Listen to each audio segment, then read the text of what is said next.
जय हिंद दोस्तों। स्वागत है आप सभी का एक बार फिर से हमारे YouTube चैनल द आयुर्वेदा पर। आशा करता हूं कि आप सब बहुत अच्छे होंगे। बच्चों, आप सभी ने नीट का एग्जाम तो दे दिया है। अब नीट के एग्जाम के बाद जो बारी आती है वो आती है काउंसलिंग की। रिजल्ट आएगा, रिजल्ट के जस्ट बाद जो है काउंसलिंग स्टार्ट हो जाएगी। तो काउंसलिंग स्टार्ट होते ही यानी कि रजिस्ट्रेशन स्टार्ट होते ही जो सबसे अहम भूमिका होता है वो होता है डॉक्यूमेंट्स का। जी हाँ दोस्तों, क्या क्या डॉक्यूमेंट्स आपको रेडी करके रखना है, कौन से डॉक्यूमेंट्स कहाँ से बनेंगे, और एट द टाइम यानी कि रजिस्ट्रेशन जब स्टार्ट होगा तो रजिस्ट्रेशन के लिए आपको 3 से 4 दिन का समय मिलता है। इतने दिनों में पोर्टल ओपन होकर फिर क्लोज हो जाता है। उतने दिन में आपको सारे डॉक्यूमेंट्स अपलोड करने होते हैं। तो उस समय आपके मन में ये कंफ्यूजन ना हो कि ये डॉक्यूमेंट्स कहाँ से बनेगा, मैं कहाँ से लेकर आऊं। इसीलिए आज ही हम इस वीडियो में सब कुछ जान लेंगे कि टोटल कितनी डॉक्यूमेंट्स की रिक्वायरमेंट होगी काउंसलिंग के लिए। ठीक है, आपका कास्ट से लेकर कैटेगरी से लेकर जितनी चीजें हैं ना, स्टेट कोटा, डोमिसाइल क्या होता है, हर एक चीज कवर करेंगे। 10th 12th हर एक चीज A to Z सारी चीजों को हम कवर करेंगे इस वीडियो में। तो मेनली हम जो है जानेंगे आज कि काउंसलिंग के लिए क्या क्या डॉक्यूमेंट्स की रिक्वायरमेंट होती है। ठीक है, देखिए सबसे पहली चीज हम जान लेते हैं कि डॉक्यूमेंट्स कितनी प्रकार की लगेंगे काउंसलिंग में आपको। ठीक है, काउंसलिंग में जो डॉक्यूमेंट्स की रिक्वायरमेंट होंगी ना, वो कई प्रकार से हो सकती हैं। मतलब कई प्रकार के डॉक्यूमेंट्स होते हैं, ऐसा नहीं कि 2 4 डॉक्यूमेंट्स है मैं लिखवा दूं। नहीं, मैं आपको समझाने के लिए, ताकि काउंसलिंग नहीं कभी भी किसी भी प्रकार की जरूरत पड़ेगी ना तो आप समझ पाओ कि कितने प्रकार के डॉक्यूमेंट्स होते हैं। ओके, सबसे पहले तो हम प्राइमरी आइडेंटिफिकेशन का देखेंगे। यानी कि प्राइमरी आइडेंटिफिकेशन में आपका अपना डॉक्यूमेंट्स, आपकी सेल्फ यानी आपकी पहचान क्या है। ठीक है, इस चीज के बारे में हम जानेंगे। दूसरी चीज जानेंगे हम कितना एकेडमिक डॉक्यूमेंट्स, यानी कि अभी तक आपकी जो भी क्वालिफिकेशन है, जो एकेडमिक है, आपका 10th 12th जो भी हुआ है उसके बारे में जानेंगे कौन कौन से डॉक्यूमेंट्स लगेंगे। उसके बाद आपका जो कैटेगरी स्पेसिफिक डॉक्यूमेंट्स, यानी कि आप कौन से कैटेगरी से बिलोंग करते हैं, उसकी क्या एक्सपायरी डेट है, अगर आपके पास पहले से है तो कब रिन्यू कराना पड़ेगा, सारी चीजों को हम समझेंगे इस वीडियो में। ओके, उसके बाद हम समझेंगे domicile. Okay, domicile and nationality certificate. कहीं पे नेशनलिटी सर्टिफिकेट मांगी जाती है, कहीं पे डोमिसाइल यानी कि रेसिडेंस सर्टिफिकेट मांगी जाती है। तो डोमिसाइल सर्टिफिकेट कहाँ से बनवाना है, अगर आपके पास है तो वैलिड है कि नहीं, इन सभी चीजों के बारे में भी हम लोग बात करेंगे। एंड उसके बाद हम नीट का एग्जामिनेशन जो होता है उसके बारे में बात करेंगे। और अदर एसेंशियल कुछ ऐसे डॉक्यूमेंट्स होते हैं जो बहुत ज्यादा इंपॉर्टेंट होते हैं, और ये तो लगभग सभी बच्चों के पास होता है। नीट का होता है, ठीक है, कैटेगरी होता है, और 10th 12th का होता है। लेकिन ऑदर्स में क्या कुछ आएगा, इन सभी चीजों के बारे में भी हम डिस्कशन करेंगे कि आपको क्या क्या कंप्लीट करके रख लेना है पहले से, ताकि कोई कंफ्यूजन ना हो। बताऊं बच्चों, पिछली बार मैं जब लखनऊ में चल रहा था रिपोर्टिंग, लखनऊ में यूपी की जितनी भी काउंसलिंग होती है ना, गवर्नमेंट प्राइवेट, उसकी जो रिपोर्टिंग होती है लखनऊ में, जो अपना होम्योपैथी कॉलेज है वहीं पे होता है रिपोर्टिंग। ठीक है, जब मैं वहां पे गया, इतने अच्छे अच्छे स्कोर वाले बच्चे जिनको गवर्नमेंट BHMS मिला हुआ है, जिनको गवर्नमेंट BAMS मिला हुआ है, जब वो रिपोर्टिंग करने जा रहे हैं उनको ये नहीं पता गैप सर्टिफिकेट क्या होता है। 2 साल पहले का EWS सर्टिफिकेट लेके आ रहे हैं, उनको पता ही नहीं कि EWS मतलब इकोनॉमिकल वीकर सेक्शन होता है। तो वो फाइनेंशियल पे डिपेंड करता है, फाइनेंशियल का बनाना पड़ता है, कुछ नहीं पता। और कॉलेज अलॉट हो गया है उतने अच्छे स्कोर पे, काउंसलिंग भी कर लिया उन्होंने, बट जब डॉक्यूमेंट्स की बारी आई तो डॉक्यूमेंट्स में मिस्टेक।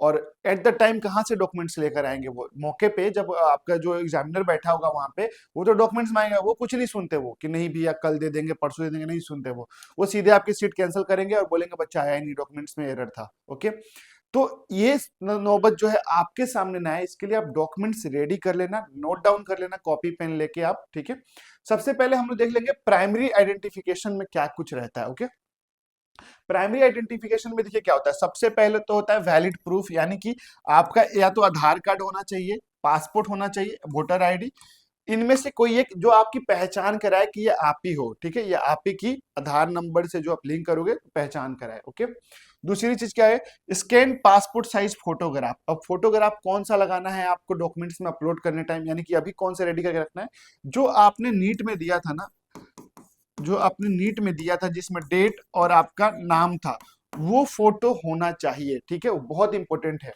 फोटो हो गया, आपकी पहचान पत्र हो गई, उसके बाद क्या रहेगा, scan signature. Okay, white paper पर सिग्नेचर कर कर उसको स्कैन करके आप उसका PDF बना के रख लीजिएगा। जब काउंसलिंग का समय आएगा तो वहां पे अपलोड आने का टाइम आएगा। ठीक है, ये आपका प्राइमरी था। अब एकेडमिक की बात करें तो 10th मार्कशीट, यानी कि 10वीं की जो मार्कशीट होती है वो, और पासिंग सर्टिफिकेट।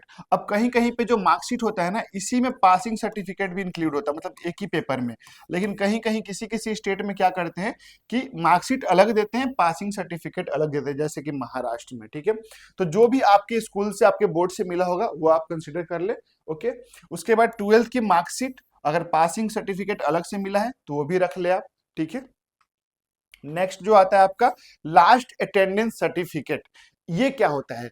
ये तो आपने सुना ही नहीं होगा, आपने और भी डॉक्यूमेंट्स स्कूल से मिले वाले सुने होंगे, बट ये नहीं सुनोगे। इसको बोलते हैं हम लोग स्टडी सर्टिफिकेट। क्या बोलते हैं हम लोग? Study certificate. यानी कि आपने अगर मान लीजिए प्लस टू करने के जस्ट बाद, आपने प्लस टू करने के जस्ट बाद नीट का एग्जाम दिया, मतलब उसके बाद कोई और कोर्स में आप इनरोल नहीं हुए बीएससी वगैरह में, और जब आप आयुष के किसी कोर्स में जाएंगे, काउंसलिंग में जाएंगे, तो किसी किसी स्टेट में, ये कंपलसरी नहीं है कि सब जगह पे, बट किसी स्टेट में क्या होता है, लास्ट अटेंडेंस सर्टिफिकेट मांग देते हैं। अब ये कहाँ से बनेगा? आपको जहां से आपने स्कूलिंग की है ना प्लस टू, वहां पर जाकर लास्ट अटेंडेंस सर्टिफिकेट का एक फॉर्मेट होता है। जब आपकी काउंसलिंग होगी तो काउंसलिंग का जो परफॉर्मा आएगा वहां पे मिल जाएगा, आप वहां से उसको पीडीएफ निकाल के फिल करके कॉलेज, अपने स्कूल का नाम डाल देना है, आपने 10th+1 कहाँ से किया, 12th कहाँ से किया। ठीक है, आपकी स्कोरिंग क्या रही थी फिजिक्स केमिस्ट्री बायोलॉजी में, कौन सी ईयर में आप पास आउट हुए, बस इतना लिखकर जिस स्कूल से आप पास आउट है ना, वहां पे जाके आपको स्टंपिंग करवा लेना है। ठीक है, यानी कि अटेस्टेड करवा लेना है, स्कूल का मोहर लग जाएगा और प्रिंसिपल के साइन लग जाएंगे। तो वही होता है लास्ट अटेंडेंस सर्टिफिकेट। ओके, उसके बाद एक और बहुत इंपॉर्टेंट है टीसी, यानी कि ट्रांसफर सर्टिफिकेट या फिर स्कूल लिविंग सर्टिफिकेट। और इनके साथ माइग्रेशन तो चाहिए ही चाहिए। ठीक है, अगर आप अपने स्टेट में कर रहे हैं स्टडी तो ठीक है, हो सकता है काम, बट किसी किसी स्टेट में 100% कंपलसरी है, माइग्रेशन के बिना आपका रिपोर्टिंग ही नहीं मिलेगा, चाहे कॉलेज क्यों ना अलॉट हो गया हो आपको। ठीक है, तो ये हो गया। उसके बाद कैरेक्टर सर्टिफिकेट, आपका चरित्र प्रमाण पत्र। इसकी जरूरत नहीं पड़ती है, लेकिन काउंसलिंग में किसी किसी स्टेट में मांग दिया जाता है। तो आपको ये भी कहां से बनेगा? अगर आप मान लीजिए कि प्लस टू करने के बाद कोई कोर्स नहीं किया, भले 2 साल बाद आप नीट का एग्जाम दिए और एडमिशन ले रहे हैं, बट अगर आपने प्लस टू के बाद किसी भी कॉलेज में, किसी स्कूल में एडमिशन नहीं लिया है, तो आपने जहां से प्लस टू किया है वहीं से जो कैरेक्टर सर्टिफिकेट मिलेगा वो आपको लगाना है यहाँ पे।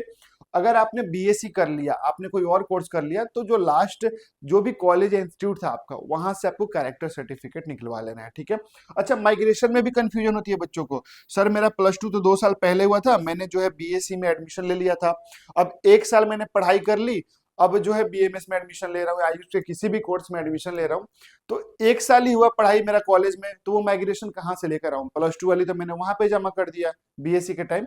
तो जहां आपने अभी स्टडी किया है 1 साल जिस भी कॉलेज में, अब 1 साल के बाद भी आप अगर कोर्स छोड़ते हैं ना आप, तो वो आपको माइग्रेशन देंगे, 100% बना के देंगे वो, वही माइग्रेशन आपको काउंसलिंग में लगा देनी है। क्लियर हो गया माइग्रेशन का भी? तो ये हो गया आपका एकेडमिक का।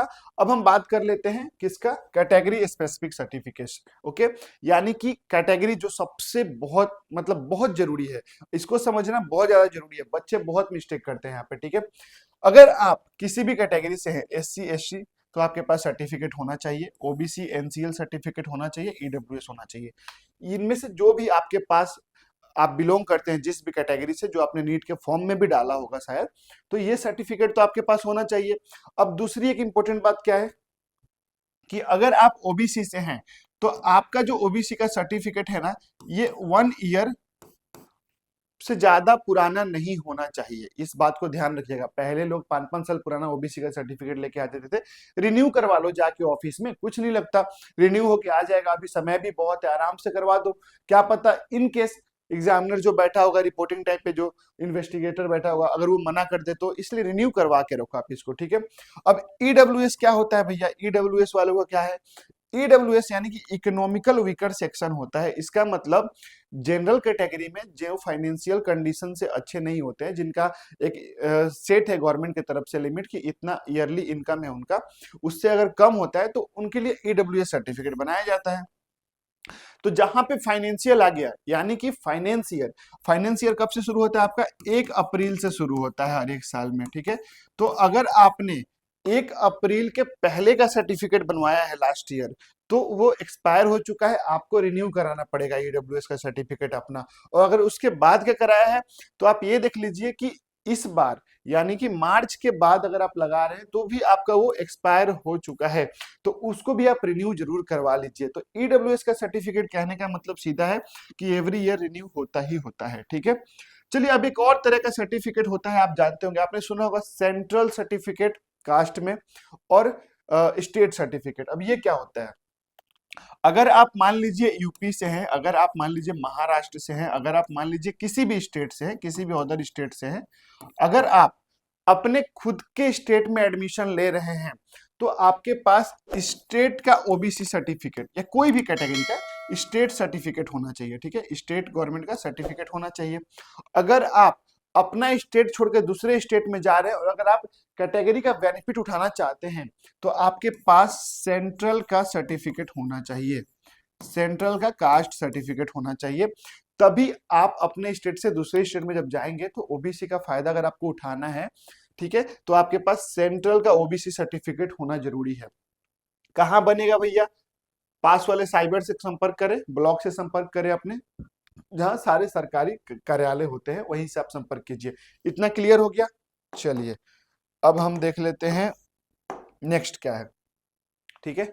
नेक्स्ट जो है आपका पीडब्ल्यूडी सर्टिफिकेट, ये भी एक कैटेगरी ही है और ये भी एक बहुत इंपॉर्टेंट कैटेगरी है। जो बच्चे पीडब्ल्यूडी कैटेगरी से बिलोंग करते हैं उनके लिए सबसे इंपॉर्टेंट क्या होता है कि एक तो आप जो है रिकॉग्नाइज्ड अथॉरिटी से जो बनवा के रखते हो पहले से, यानी कि जो आपने पहले से बनवा रखा है पीडब्ल्यूडी का सर्टिफिकेट, वो आप अप्लाई करोगे काउंसलिंग के फॉर्म में। जब आप अप्लाई करोगे तो जितने पीडब्ल्यूडी कैंडिडेट होंगे उनका क्या होगा, एक मेरिट लिस्ट आएगा और वहां पे सेंटर दिया जाता है भारत में, ठीक है। हर एक स्टेट में एक सेंटर बनता है, एक या दो तीन सेंटर बनते हैं, अपने हिसाब से देख लेना, आपका जो भी नियर अबाउट सेंटर होता है उस सेंटर में जाके वहां पे एग्जामिनर्स बैठे होते हैं, डॉक्टर्स बैठे होते हैं, ठीक है।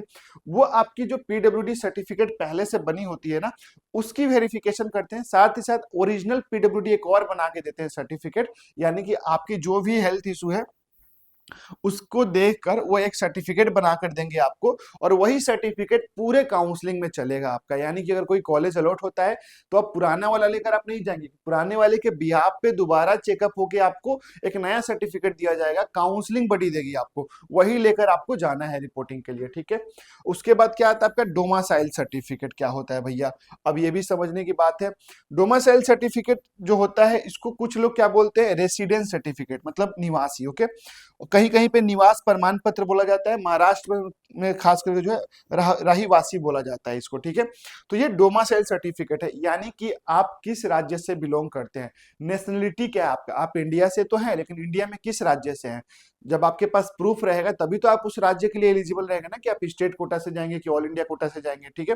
तो डोमासाइल सर्टिफिकेट बहुत कंपलसरी है, ये आपके पास तो होना ही होना चाहिए। अगर आप अपने राज्य में एडमिशन नहीं भी ले रहे हैं, दूसरे भी राज्य में जा रहे हैं, तो भी कहीं कहीं पे क्या होता है, ये मांग दिया जाता है आपसे डोमासाइल सर्टिफिकेट, यानी कि स्टेट का रेसिडेंस सर्टिफिकेट। अब मैं आपको एक चीज बता रहा हूँ, लास्ट ईयर की बात क्या हुई थी कि महाराष्ट्र में जो एमबीबीएस बीडीएस की काउंसलिंग हुई थी, ओके।